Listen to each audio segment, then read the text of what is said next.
Okay, so we're entering the world's longest tunnel. It has how many stops? 3 stops? 3 stops. Here we go. Here we go. Here we go. Here we go. Look at that. That is amazing.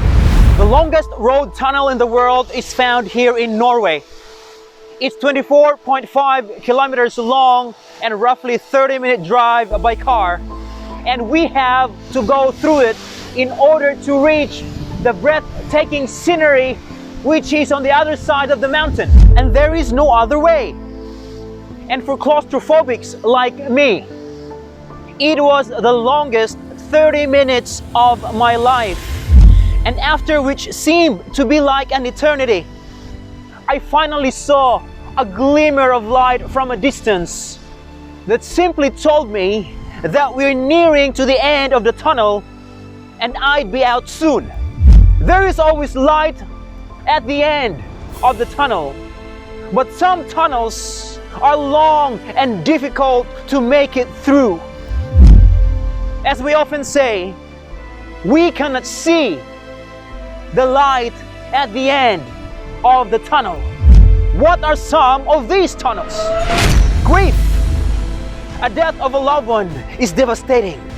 Divorce is another dark tunnel to pass through.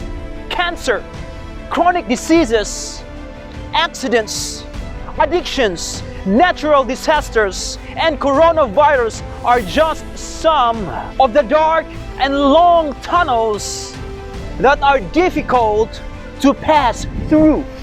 We all have been in these dark, filthy, and unforgiving tunnels at some point in life. In fact, some of you are probably in these dark tunnels right now while I'm speaking. It seems that there is no way out, no escape, and no hope. But you know what? Our hope is built on nothing less than Jesus' blood and righteousness. He is the light at the end of the tunnel. And by the way, He doesn't just wait there at the end until we arrive. He comes to meet us at the darkest part of the tunnel and be with us, walk with us, and lead us out from darkness to His marvelous light. Here are some people in the Bible who went through their darkest hour with God and overcame. Joseph, he was sold to slavery by his own brothers, yet God turned him from a slave to the man who saved the whole land from famine. Job, he lost everything, but he didn't lose Jesus, so God returned everything he lost. And even more, Jesus Himself, He cried, my God, why hast Thou forsaken me?" But because of His love for us, He conquered death and hell at the cross. Friends, as much as there is always light at the end of the tunnel, there is always hope in Jesus, because Jesus is the light.